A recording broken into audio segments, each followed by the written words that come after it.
नमस्कार,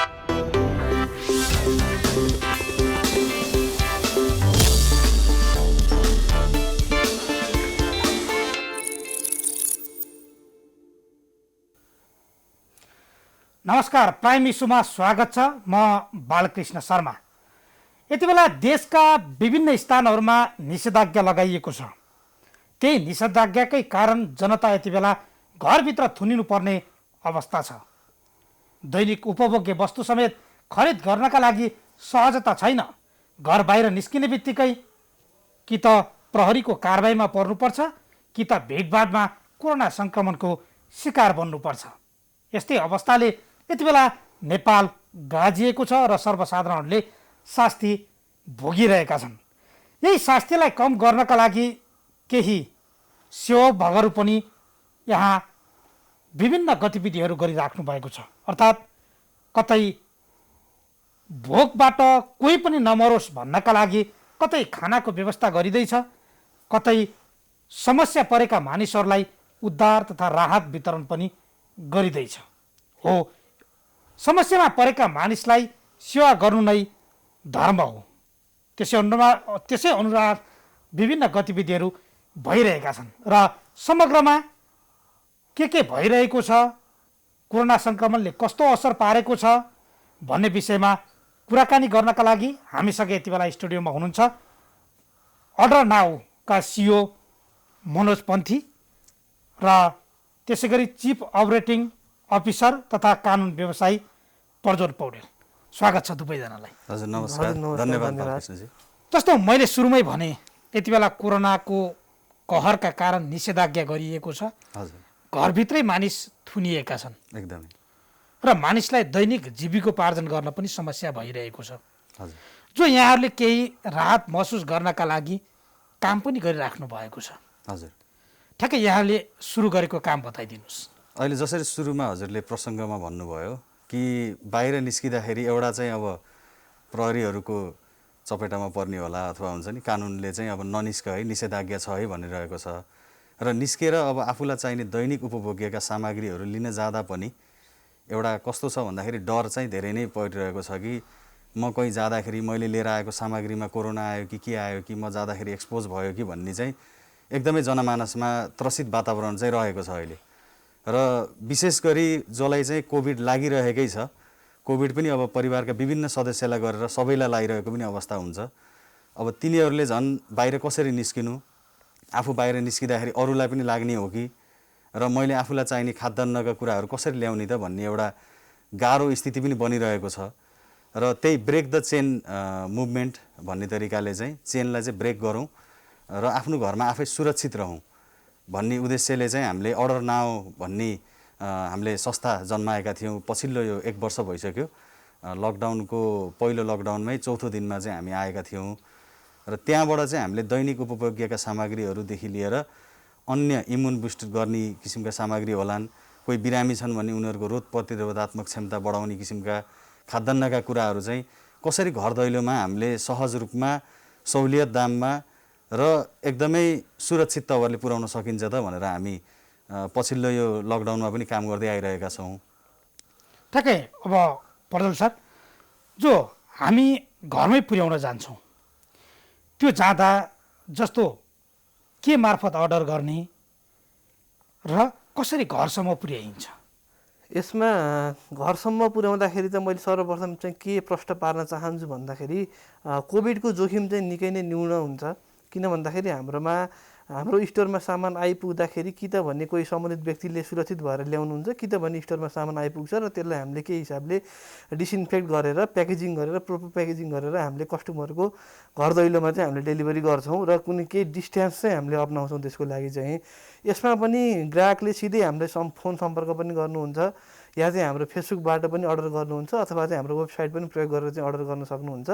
र हामीले के पनि प्रोत्साहन गरेका छौँ भन्दाखेरि अहिले आधुनिक जमानामा चाहिँ अहिले सबै ब्याङ्कहरू चाहिँ अहिले मोबाइल ब्याङ्किङको प्रणालीमा गइसकेको छ। डिजिटल वालेटहरू चाहिँ अहिले हामीसँग छ्याप्दो रूपमा चाहिँ अहिले छन्। त्यस कारणले गर्दाखेरि डिजिटल पेमेन्टलाई पनि हामीले प्रोत्साहन गरेका छौँ। त्यस कारणले गर्दाखेरि अहिले सरकारले बिहानको 2 घण्टा 3 घण्टा अथवा 4 घण्टासम्म पसल खोल्ने टाइम त दिन्छ, तर त्यही टाइमभित्र गएर चाहिँ सामानहरू खरिद गर्नुपर्ने अवस्था छ। यसले पसलमा त्यत्तिकै भिडभाड पनि देख्न सकिन्छ। हजुर हजुर एकदमै भिडभाड पनि देख्न सकिन्छ र त्यहाँ कोरोना सङ्क्रमितले पनि आफ्नो परिवारमा कोही पनि छैनन्, मानौ 3 जना होम आइसोलेसनमा बसेका छन्, एउटा परिवारमा 3 जना छन् भने अब पसल गएर चाहिँ सामान ल्याउने को त आखिर? त्यस्तो कन्डिसनहरूमा त्यो पसल खोलेर पनि त खासै अर्थ भएन, सङ्क्रमणको जोखिम त त्यति नै रह्यो। त्यस कारणले गर्दाखेरि पनि यो जोखिमहरू चाहिँ नियन्त्रण पनि होस् र केही राहत पनि मिलोस् भन्ने हिसाबले चाहिँ हामीले स्पेसल्ली कोभिड भिक्टिमहरूलाई चाहिँ, कोभिड सङ्क्रमितहरूलाई र परिवारलाई चाहिँ फर्स्ट प्रायोरिटीका साथ चाहिँ हामीले डेलिभरी सर्भिस पनि अहिले दिइरहेका छौँ। जस्तो मनोज सर, हामीले निशुल्क गर्छौँ या सशुल्क गर्छौँ, के छ तपाईँहरूको व्यवस्था? हामीले निशुल्क नै गर्दै आइरहेका छौँ। विशेष गरी काठमाडौँ उपत्यकामा नेपालभर अहिले डेलिभरी गर्न सक्ने अवस्था पनि छैन, तर काठमाडौँ उपत्यकामा नै बढी घनत्व भएको पनि छ। हाम्रो लगभग 40-50 लाखको जनसङ्ख्या नै काठमाडौँमा छ, अझ त्योभन्दा नि बढी नै छ होइन, अहिले कति त बाहिरिए पनि।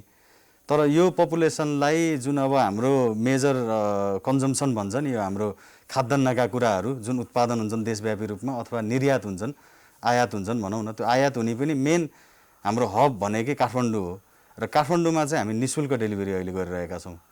र विशेष गरी यो कोरोना प्रभावित, जसरी अहिले प्रज्वलजीले नि भन्नुभयो, कोभिड सङ्क्रमितहरूलाई चाहिँ झन् विशेष प्रायोरिटीमा राखेर सकिन्छ आजै डेलिभरी गर्ने, होइन भने भोलिसम्ममा कम्तीमा हामीले डेलिभरी चाहिँ आइदिरहेका छौँ। अहिले कस्तो कस्तो मानिसहरूले अर्डर गरिराखेका छन् यति बेला? हुन त विभिन्न ठाउँहरूमा देख्न सकिन्छ, जो खाना पनि खुवाइराखेको पनि देख्न सकिन्छ।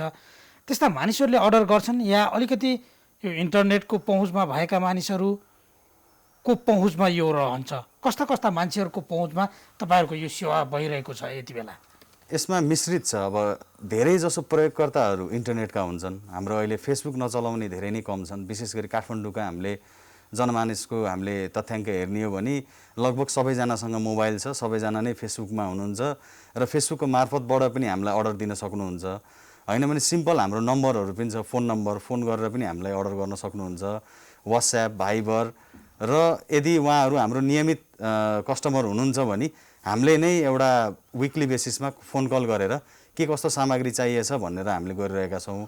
हाम्रो मेजर टार्गेट भनेकै हाम्रो गृहिणीहरू हो, हाम्रो मम्मीहरू हो, जो हाम्रो भान्साको डक्टर हुनुहुन्छ होइन। हाम्रो भान्सा नै हाम्रो हस्पिटल हो र हाम्रो मम्मीहरू नै सबैजना चाहिँ हाम्रो डक्टरहरू हो। उहाँहरूले बनाएको विभिन्न परिकार खाएर चाहिँ हामी अहिलेसम्म निरोगी र स्वस्थ छौँ। भन्दै गर्दाखेरि त्यो भान्सामा हामीले डिरेक्ट कम्युनिकेसन गर्ने भनेकै हाम्रो त्यहाँको डक्टरहरूसँग हुने भयो। त्यो डक्टर भनेको मम्मीहरूसँग। मम्मीहरू चाहिँ सबैजना फेसबुकमा अथवा सबैजना चाहिँ आधुनिक नहुन सक्नु होला। त्यो कारणले गर्दाखेरि चाहिँ हामीले के गरेका छौँ भन्दाखेरि फोनको सेवा पनि दिएका छौँ।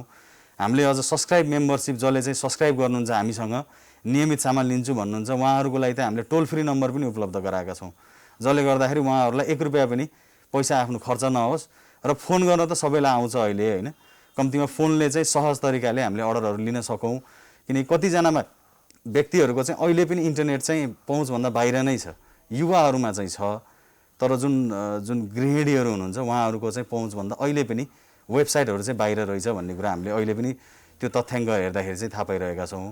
अब कतिजना चाहिँ युवाहरू अब इन्स्टाग्रामबाट आउनुहुन्छ, फेसबुकबाट आउनुहुन्छ, विभिन्न सोसियल मिडियाहरूबाट पनि आउनुहुन्छ अहिले सेवाग्राहीहरू चाहिँ। जस्तो कसरी सम्भव भयो निशुल्क? जो महामारीको यो समय छ, एकातर्फ सर्वसाधारण लगायत व्यापार व्यवसाय पनि ठप्पै छ, तर निशुल्क नै सेवा कसरी सम्भव भयो?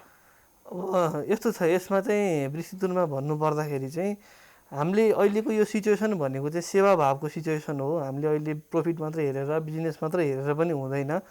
यो सिचुएसनमा मान्छेहरूलाई हम्मे नै हुन्छ। अहिले चाहिँ खाद्यान्नको भाउ पनि आकाशिएर गइरहेको छ, फेरि कालोबजारीको पनि फेरि व्याप्त रूपमा चाहिँ हामीले खबरहरू पनि सुनिरहेका छौँ। हाम्रो मुख्यतः हाम्रो सेवाभाव नै हो। किन भन्दाखेरि हामीले अघिल्लो वर्ष पनि लकडाउनको बेलामा मानव सेवा आश्रमले चाहिँ यो भोजन सेवा कार्यक्रम चाहिँ गरेको थियो। दैनिक खान पनि असमर्थ जो हुनुहुन्छ, निमुखा जो पनि हुनुहुन्छ, उहाँहरूलाई चाहिँ सडकमा गएर भोजन नै सेवा गरेको थियो। त्यति बेला पनि हामीले भोजन सेवा मार्फत चाहिँ यो मानव सेवा प्याकेज भनेर एउटा प्याकेज पनि निर्माण गरेका थियौँ, जसबाट चाहिँ 15 जना भोका पेटहरूलाई चाहिँ एक छाक खाना चाहिँ दिन पुग्थ्यो। त्यो हिसाबले हामीले अभियान पनि पहिला पनि चलाएका हौँ। अहिले हामीलाई नाफा होला, यो कम्पनी चाहिँ सस्टेन जाला, कम्पनीले अहिले पैसा कमाउला भन्दा पनि हामीले यो टाइममा केही खालको सर्भिस दिन सकौँ, मान्छेको चाहिँ मन जित्न सकौँ, अथवा चाहिँ हामीले केही हिसाबले सेवाभाव जनायो भने पक्कै पनि हामीले त्यसको रिटर्न चाहिँ राम्रै आउँछ भन्ने खालको सोचाइले नै हामीले गरेका हौँ। यसबाट व्याप्त रूपमा हामीले त्यस्तो खालको लाभ चाहिँ लिने अथवा चाहिँ यो एकदमै यो कर्पोरेट कल्चर भन्छन् नि एउटा, त्यो कर्पोरेट कल्चरबाट चाहिँ पैसा कमाउला भन्ने खालको त्यस्तो खालको नियतले नभइकन एउटा सेवाभावले चाहिँ अहिले हामीले गरिरहेको अवस्था हो। अहिले सेवा गर्दै गर्दा फेरि मानिसहरूले प्रश्न उठाउँदा रहेछन्, यो आय स्रोत कहाँबाट आउँछ यिनीहरूको जुन निःशुल्क रूपमा वितरण गरिरहेका छन् भन्ने प्रश्न पनि उठ्छ। हजुर, कसरी आउँछ आय स्रोत? आय स्रोत अब यस्तो छ, हाम्रो सेवाहरू जस्तो अब हाम्रो डक्टरहरूले पनि अहिले विभिन्न अस्पतालमा सेवा दिइरहनु भएको छ, तर उहाँहरूको तलब पनि त आउँछ नि होइन। उहाँहरू प्राइभेट अस्पतालमा काम गर्नुहुन्छ, कतिको 1 लाख तलब होला, कतिको 2 लाख होला, हेरी अहदा हेरी उहाँहरूको पनि तलब त छ। अब तलब लिनुभयो, उहाँले सेवा गर्नु भएन भन्ने कुरो त भएन। यो अवस्था हेर्नु पऱ्यो कि यो अहिलेको अवस्थामा चाहिँ जस्तो जटिल परिस्थिति अहिलेको छ, बाहिर निस्किन मान्छेलाई गाह्रो हुने स्थिति छ। हाम्रै टिम मेम्बर, हामी नै भनौँ न, म आफै भएँ निमोनियाको पहिलाको म भिक्टिम हो, हाम्रो प्रज्वलजी नै हुनुहुन्छ यहाँ आस्माको भिक्टिम होइन। हामीहरू नै जोखिमपूर्ण स्थितिमा हुँदाहुँदै पनि जोखिम मोलेर हामीले चाहिँ सामग्री एउटा ठाउँबाट घरमा चाहिँ पुर्याउन खोजिरहेका छौँ। हामीले जति एमआरपीमा पाएका छौँ, एमआरपी भन्दा बढी कसैलाई पनि पर्दैन, त्योभन्दा पनि कमै पर्छ अझ यदि हामीले कममा पाएको छौँ भने। अनि डेलिभरीलाई चाहिँ हामीले निःशुल्क गरेका छौँ। त्यो गर्दाखेरि चाहिँ एक हिसाबले हामीले सोसाइटीमा दिने इनपुट, यो सोसाइटीमा यो CSR भन्छ जुन, त्यो CSRतिर पनि पर्न जान्छ। त्यही भएरहरूले उठाउनु भएको प्रश्न एकदमै उचित हो। अब हामीले निःशुल्क डेलिभरी गरिरहेका छौँ भन्दाखेरि चाहिँ यिनीहरूले गफाने कि यिनीहरूले गरे कि भन्ने चाहिँ एउटा भाव आउँछ, तर हामीसँग अब रियालिटीमा काम गर्दै जाँदाखेरि चाहिँ त्यो छैन। हामी कहीँबाट पनि फन्डेड छैनौँ। हाम्रो आय स्रोत भनेको हामी युवाहरूले नै यो सिर्जना गरेको कम्पनी हो, नेपालमै बनेको कम्पनी, नेपालमा उत्पादित भनौँ न यो एउटा कम्पनी हो, जुन चाहिँ अब माहौल एउटा यो कोभिडको माहौलले चाहिँ यो जन्माएको कम्पनी भयो। र यही जन्माएको माहौलको कम्पनीमा चाहिँ विभिन्न थरी जस्तो देश विदेशमा रहेका नेपालीहरूले पनि साथ समर्थन गरेर होइन यो चाहिँ हाम्रो नेपाली ब्रान्डलाई चाहिँ राम्रो पनि बनाउनुपर्छ, आफ्नो पनि हो, नेपालीलाई पनि प्रमोट गर्नुपर्छ भन्ने हेतुले चाहिँ हामी अगाडि बढ्दै गइयो। अब त्यो बढ्दै जाँदाखेरि हाम्रो मुख्य उद्देश्य भनेकै नेपाली उत्पादनलाई प्रमोट गर्ने हो। यहाँनिर व्यापार व्यवसाय बवाल बनाउने, ई-कमर्स गरेर हामी विश्वकै धनी नेपालकै धनी हुने भन्ने हाम्रो लक्ष्य छैन। हाम्रो लक्ष्य भनेकै कसरी चाहिँ बिचौलियाहरू हटाएर कृषककोबाट उपभोक्ता माझ पुर्याउने र अरू सामग्रीहरू पनि गुणस्तरका सपुत मूल्यमा कसरी पुर्याउन सकिन्छ भन्ने मात्रै उद्देश्य हो हाम्रो। हाम्रो यहाँबाट चाहिँ बिजनेस ठुलो बनाउने भन्ने उद्देश्य छैन। जस्तो कोरोना सङ्क्रमितहरूले अर्डर गर्छन् या गर्दैनन्, र कोरोना सङ्क्रमितहरू जो घरमै बसिरहेका हुन्छन् उनीहरूले के अर्डर गर्छन् त्यो पनि जानकारी गराइदिनु न। किनकि यति बेला टेलिभिजन हेरेर बसिराख्नुभएका अन्य जो दर्शकहरू हुनुहुन्छ उहाँहरूका लागि पनि जानकारी होस्।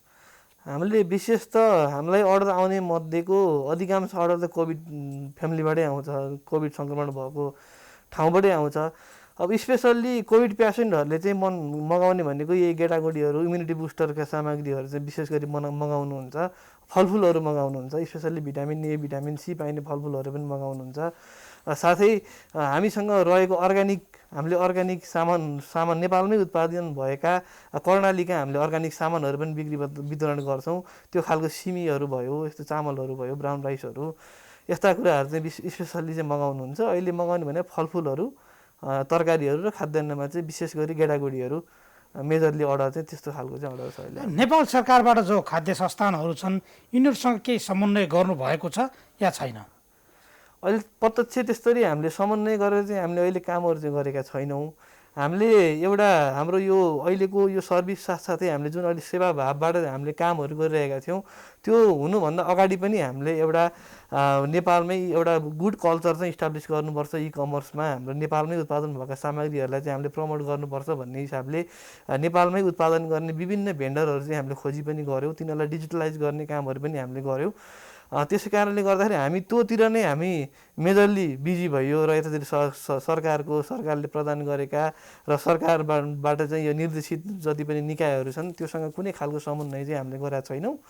सरकारसँग चाहिँ हामीले अहिले समन्वय गर्न खोजेको कुराहरू भनेको चाहिँ अहिले हामीलाई जुन ढुवानीमा समस्या भएको छ अहिले यो निषेधाज्ञाको नियमले गर्दाखेरि चाहिँ हामीले दिउँसोमा सामानहरू चाहिँ लान नपाउने, हामीले डेलिभरी कर्मचारीहरूलाई चाहिँ बिचमा रोकिदिने, यस्ता यस्ता खालका विभिन्न समस्याहरू चाहिँ भएका थिए। यसको लागि चाहिँ हामीले विशेष समन्वय चाहिँ गर्न खोज्यौँ।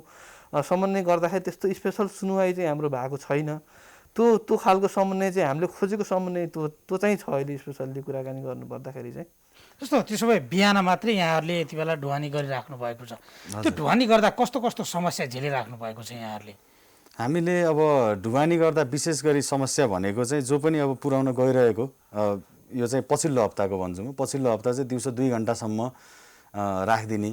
अब त्योभन्दा अगाडि चाहिँ हामीले पहिलो हप्तातिर चाहिँ अलिकति थाहा पनि नभएर अब जस्तो अरूहरू पनि हामीले हेरियो होइन, हामीले चाहिँ लगेको थिएनौँ, तर अरूहरूलाई चाहिँ जस्तो केक कसैले लगेको छ भने चाहिँ केक नपग्लिँदासम्म चाहिँ राखिदिराख्ने होइन, अनि त्यसपछि पग्लिसकेपछि बल्ल पठाउने किसिमको थियो। हाम्रोमा चाहिँ अब धेरै जसो त्यस्तो केकहरूको आइटमहरू थिएन, हामीले चाहिँ खाद्यान्नका धेरै जसो गरेका थियौँ, जसले गर्दाखेरि 2 घन्टा जस्तो राखिदिनु भयो, आधा घन्टा जस्तो राखिदिनु भयो र त्यसपछि चाहिँ जान छोडिदिनु भयो। विशेष गरी समस्या चाहिँ यिनीहरूमै आइरहेका छन्, हामीलाई रोकिदिने, जान नदिने होइन। अब त्यो गर्दाखेरि चाहिँ हाम्रो के भइदिन्छ भन्दाखेरि अब 1 घन्टामा हुने कुरालाई हामीले 3 घन्टा छुट्याउनु पर्ने भयो होइन। अब उता सेवाग्राही कुरिरहेका हुन्छन्, किन मेरो अर्डर आएन भन्छन्, अब यतातिर यसरी अड्किरहेका हुन्छौँ हामी। त्यसले गर्दा आज पुर्याउन सक्ने कुराहरू पुर्याउन सक्दैनौँ, फेरि भोलिपल्ट हामीले त्यसलाई पुस गर्नुपर्ने हुन्छ। त्योहरू चाहिँ अलिकति हामीलाई चुनौती चाहिँ भइरहेको छ अहिले। जस्तो प्रज्वलजी, हुन त यति बेला नेपालमा धेरै अनलाइन अर्डर मार्फत सामानहरू पुर्याउने लगायतका विभिन्न काम पनि भइरहेका छन्। अब यो अन्य जो सेवा प्रदायक कम्पनीहरू छन्, योभन्दा अर्डर नआउने किन रोज्ने? यसमा अर्डर नआउने रोज्नु पर्ने कारण चाहिँ के भन्दाखेरि हामी अरू इकमर्स जे छन् त्यो हामी पनि हौँ, तर केही विशेष हामीमा पनि छ भन्ने हामीले चाहिँ मान्यता राख्छौँ होइन। स्पेसल्ली नेपालकै उत्पादनलाई, नेपालमै उत्पादित चाहिँ सामग्रीहरूलाई चाहिँ प्रोत्साहन गर्नुपर्छ, प्रमोट गर्नुपर्छ, नेपाली बजारलाई चाहिँ उत्थान गर्नुपर्छ र नेपाली सामग्रीहरूलाई चाहिँ हामीले निर्यातसम्म गर्नुपर्छ भन्ने चाहिँ एउटा चाहिँ हाम्रो त्यो कन्सेप्ट त्यो पनि छ है। अब दोस्रो चाहिँ हाम्रो चाहिँ कन्सेप्ट के छ भन्दाखेरि हामीले सर्भिस दिइरहँदाखेरि गुणस्तर, सबैभन्दा मुख्य कुरा भनेको चाहिँ गुणस्तर हो। गुणस्तर चाहिँ मापन गर्नु पर्यो। र तेस्रो भनेको कृषकहरू र लोकल जो पनि छन्, स्थानीय स्तरमा उत्पादन गर्ने उत्पादनकर्ताहरू छन्, तिनलाई चाहिँ डिजिटल प्लेटफर्म दिएर चाहिँ प्रत्यक्ष ग्राहकसँग चाहिँ जोड्ने एउटा माध्यम चाहिँ हामीले बन्न खोजेका छौँ। स्पेसल्ली यही नै छ हाम्रो अहिलेको यो विशेष फरक भन्नुपर्दाखेरि चाहिँ। जस्तो यहाँ त एउटा कानुन व्यवसाय पनि हुनुभयो, हजुर, जहाँ इ कमर्स व्यवस्थित गर्नुपर्छ भन्ने एउटा जो रिट पनि परेको छ, यो रिटमा खास के छ, तपाईँले के उल्लेख गर्नुभएको छ? यसमा चाहिँ रिट चाहिँ हामीले इनिसिएट गरेको ठ्याक्कै रिट चाहिँ होइन यो चाहिँ है। यसलाई चाहिँ प्रष्ट रूपमा भन्नुपर्दाखेरि चाहिँ हाम्रो कोही साथीहरू हुनुहुन्छ, उहाँले चाहिँ इ कमर्सलाई चाहिँ व्यवस्थित गर्नुपर्छ, यसलाई चाहिँ सरकारले सुरक्षाको मापदण्डहरू तोकेर सङ्क्रमण चाहिँ नफैलिने रिस्क चाहिँ घटाएर इ कमर्स व्यवसायलाई झन् व्यवस्थित पारेर चाहिँ अहिले सहजीकरण गर्नुपर्छ भन्ने हिसाबको चाहिँ माग गरेर चाहिँ उहाँहरूले रिट दायर गर्नुभएको थियो। यसमा हाम्रो पूर्ण समर्थन छ र व्यक्तिगत रूपमा म पनि उहाँहरूलाई धेरै नै सपोर्ट गर्छु र हामीले पनि धेरै नै सपोर्ट गर्छौँ। यस्ता यस्ता कुराहरू रिटले चाहिँ निर्णय दियो, अदालतले चाहिँ निर्णय दियो, भोलि सर्वोच्च अदालतले चाहिँ यो बाटोहरू चाहिँ खुला गरिदियो भने चाहिँ अझै सहज हुन्छ। सरकारलाई पनि यो कोरोना नियन्त्रण गर्नको लागि चाहिँ जे पनि अहिले कार्यहरू गरेको छ, यो कार्यहरूलाई पनि धेरै नै सहज पुग्छ जस्तो लाग्छ मलाई चाहिँ। र चाहिन्छ भने किन भन्दाखेरि नेपालमा इ कमर्सलाई नै ह्यान्डल गर्नको लागि, इ कमर्स चलाउनकै लागि भनेर स्पेसल नीति चाहिँ तयार भइसकेको अवस्था छैन अहिले।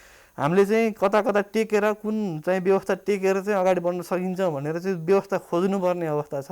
त्यस कारणले गर्दाखेरि पनि अहिले एउटा नीतिमा क्लियर भयो र अहिलेको यो सङ्क्रमण कालमा चाहिँ हामीले कसरी चाहिँ सेवा दिने, कसरी सेवालाई व्यवस्थित गर्ने, कसरी सुरक्षित बनाउने भन्ने विषयमा सरकारले पनि केही बोल्यो र अदालतले पनि केही बोल्यो भने चाहिँ पक्कै पनि हामीलाई धेरै सहज हुन्छ। पक्कै पनि आज हामी होम डेलिभरी र सर्वसाधारणलाई सहज कसरी हुन्छ भन्ने विषयमा जो लकडाउन अथवा निषेधाज्ञाका कारण घरभित्रै बसेका नागरिकहरूको समस्यामा केन्द्रित भएर कुराकानी गरिरहेका छौँ। एकैछिन विश्राम लिन्छौँ, विश्रामपछि पुनः उपस्थित हुनेछौँ।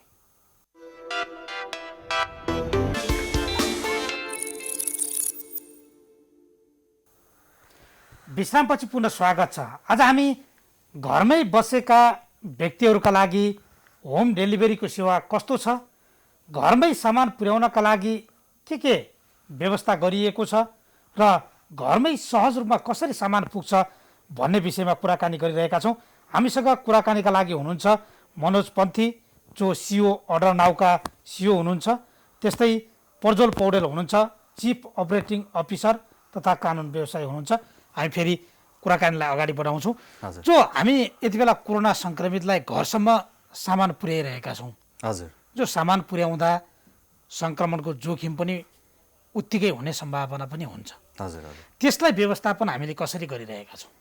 त्यसलाई मुख्यतया अब यसमा हामीसँग जो सामेल हुनुहुन्छ, हाम्रो अब टिम भनौँ, हाम्रो टिममा हुनुभएको सबैजना मेम्बरहरूमा चाहिँ एउटा सेफ्टीको हामीले ट्रेनिङहरू गराउने किसिमको कुराहरू भयो। एउटा भनेको मास्कको जहिले पनि हामी प्रयोग गर्नुपर्ने हुन्छ।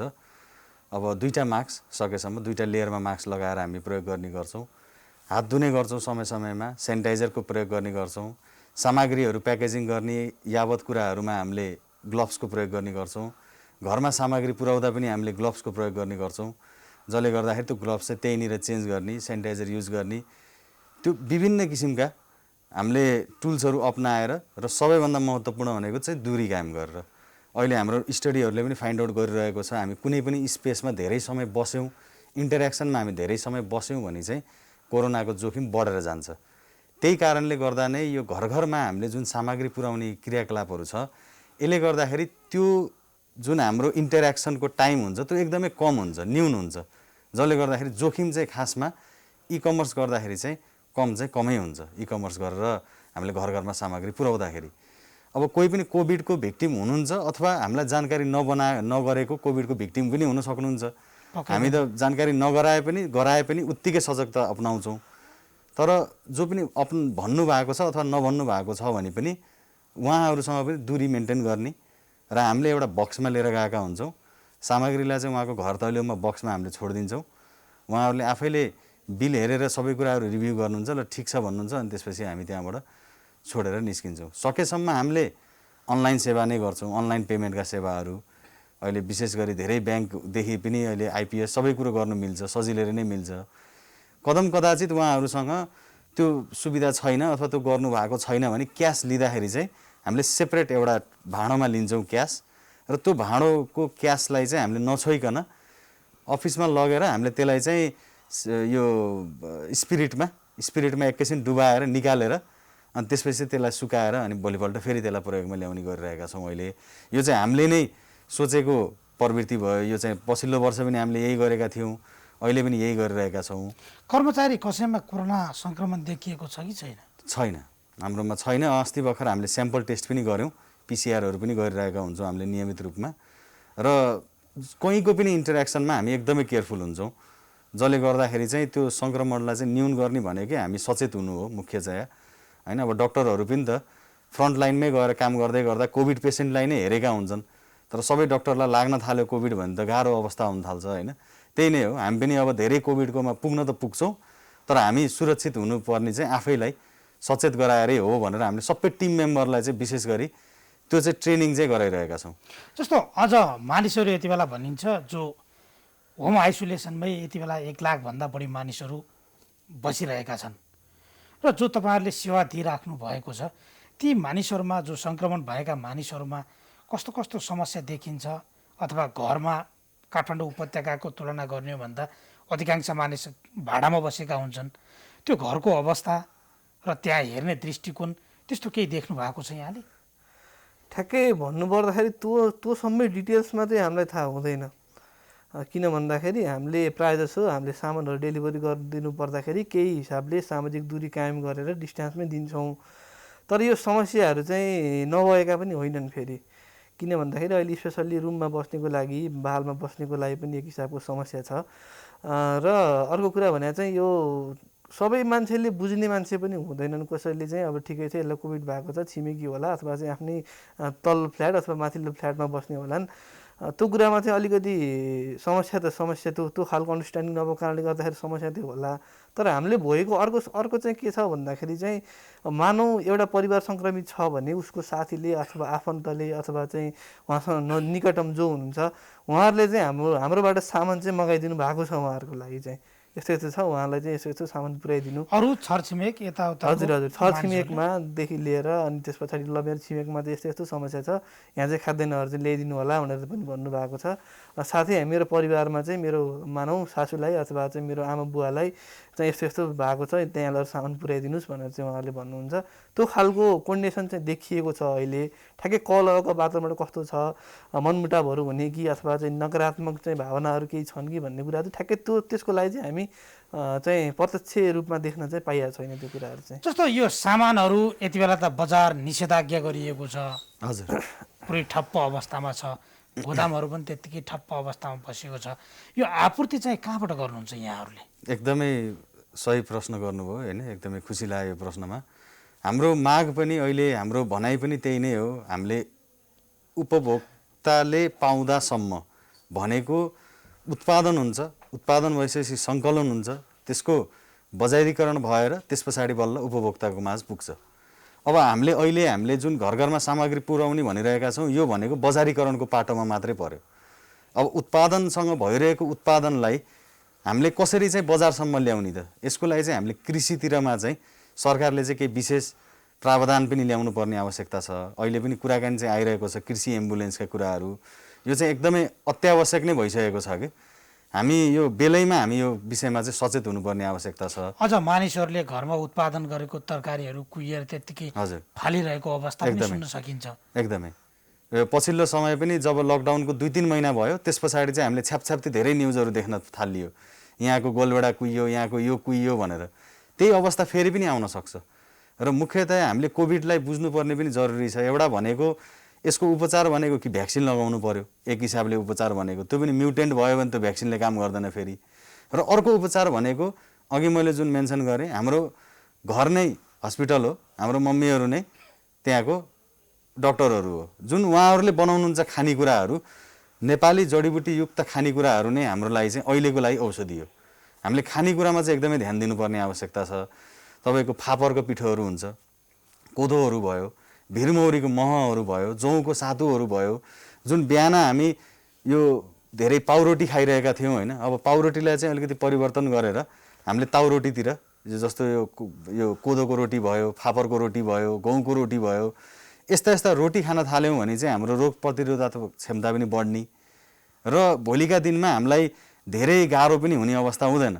अब यही नै हाम्रो कन्टिन्युस भइरह्यो भने चाहिँ समस्या चाहिँ कहाँनिर ल्याइदिन्छ भन्दाखेरि चाहिँ यो खाद्यान्न सङ्कटमा चाहिँ आउन सक्ने हुन्छ।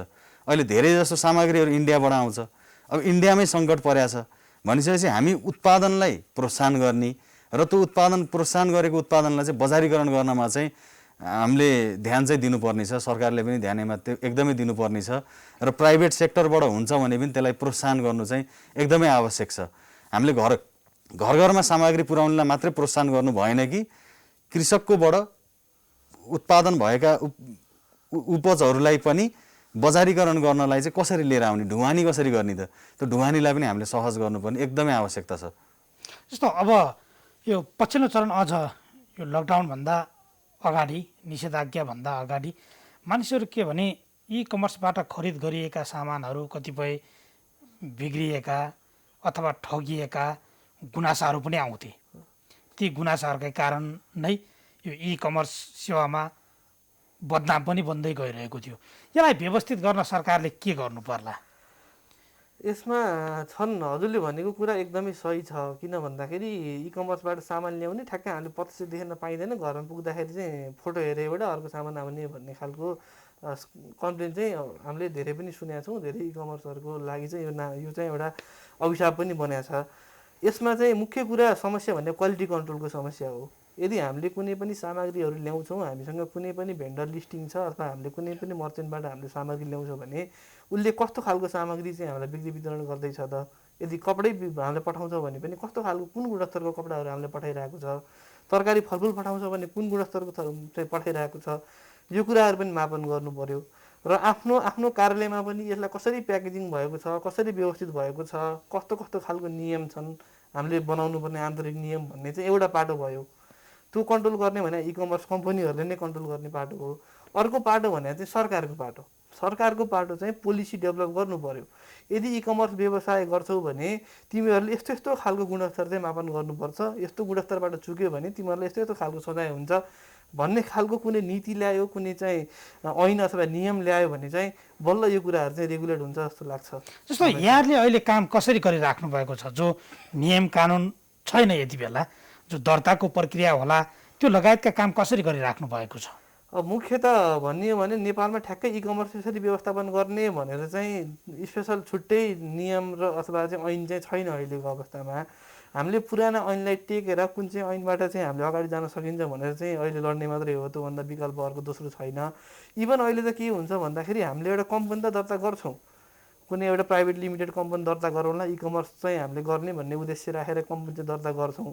त्यसलाई फेरि वैधानिकता दिनको लागि त्यही कानुनी व्यक्तिलाई पनि फेरि हामीले व्यवसायमा परिणत गर्नको लागि चाहिँ हामीले कि त भने उद्योगमा दर्ता गर्नु पऱ्यो अथवा चाहिँ हामीले वाणिज्य विभागमा दर्ता गर्नु पऱ्यो। हो त्यो कुराले समस्या छ यहाँनिर।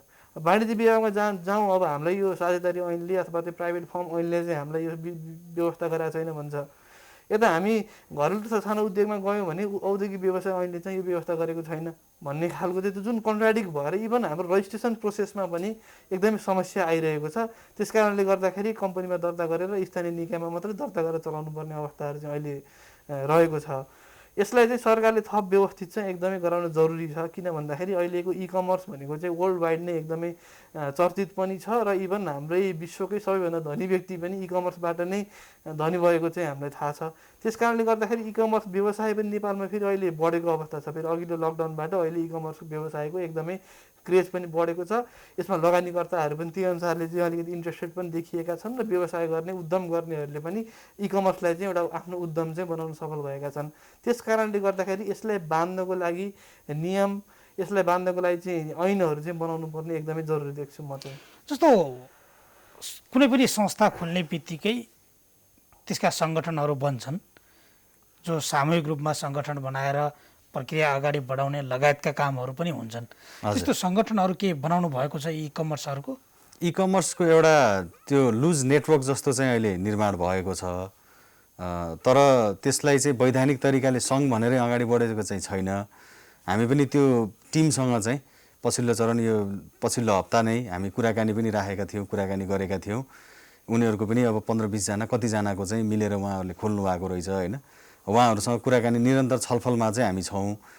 पछिल्लो समय इ कमर्सको विषयलाई लिएर सरकारसँग उहाँहरूले कुराकानी गरेर एक चरणको चाहिँ यस्तो यस्तो छ नै भन्ने कुरा चाहिँ आइसकेको रहेछ।